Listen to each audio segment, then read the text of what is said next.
Hello and welcome to Pole Fishing TV. Today I'm joined by Andy Findlay from Sonubaits, and he's come to talk me through his one-to-one paste that he's developed. It's a bit special, this paste, isn't it, Andy? Yeah, that's right, Tom. What it is, it's two different colours in a 500 gram bag, and it's really easy to mix. This is, as its name says, it's one-to-one paste, so it's really easy to mix in that you measure with any container the same amount of water to the paste mix. Right, it can't get much simpler than that, can it? So it's sort of the same amount of water, same amount of paste, and it's perfect. That's right.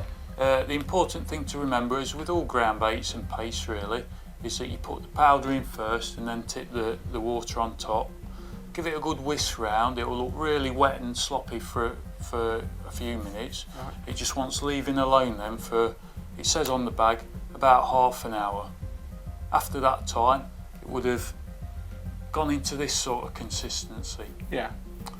Which is what I consider just about right for this type of pellet paste. Then to put it on the hook, it's just a simple matter of pinching enough off the ball, depending on what size fish you're after. Yeah. You know, that sort of size I've got there will catch something, well, anything from £3 to £6 sort of fish. Right. But if you have to like fish into double figures, then obviously you'd be able to add a bit more and make it, don't mess about with really small lumps. Make a decent sized piece like that, but always get it in about that size before you aim to put it on the hook. Yeah. And when it's in that shape, just dent it with your thumb if you can see that. Alright. And then rather than mess about with any other size hooks, then I prefer to use a 10. Don't matter what size paste you fish with, because it is a big bait and the hook's always masked inside the bait. Yeah. So once you've dented it with your thumb, just put the size 10 hook right inside the dent. You can see it in there. Yeah, and you've concealed it completely in the middle there, Yeah, haven't you? it's just then a case of just patching it all together. Try and leave it sort of crumbly on the outside rather than making a lovely sort of round ball with it. Yeah. So that's the sort of size ball that's ready to be presented. Also with this paste, you get a free pot inside. It says on the bag. Yeah. This is a pot that I've designed myself.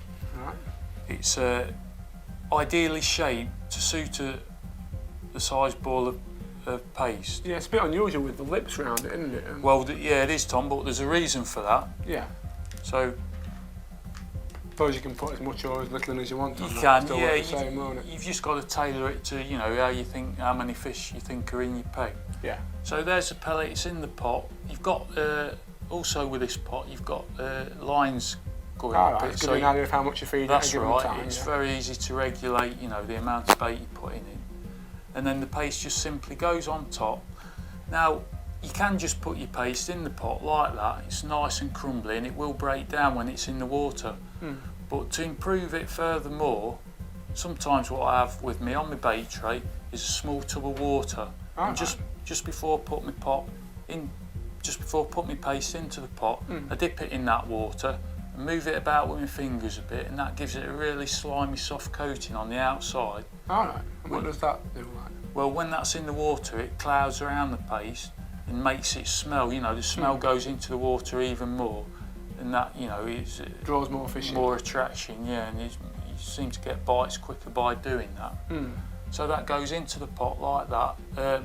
That is why the top of the pot, you'll notice, is dished out. Yeah. So when it's all really slimy in your hand, you can just present that into the pot, and the lips of the pot will actually gather the paste Guide it together in in a kind ball. of. That's right. Well, right, it's obviously very well thought out, that.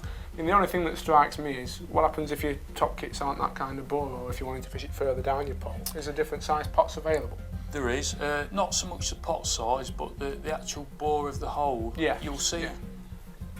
they fit onto the end of your pole just by slipping it over the end. That is the narrowest, the smallest diameter hole that they come That's in. available. Yeah, but there's also two other sizes. Right. And how much are these in the shops, Andy? There's two colours in the range, the natural and the green, Yeah. and they both retail at £2.99 a bag. And that includes the free pots? Yeah, the free pots inside, it's the smallest, the hole, you know how we discussed about the smallest hole in the pot? Yeah, it's that size. The other 2 sizes will be available in the future. Yeah. That's brilliant. Well, thanks very much for that, Andy. That's really interesting. I can see a lot of our readers catching a lot of fish on that through the summer. Thank you. Great.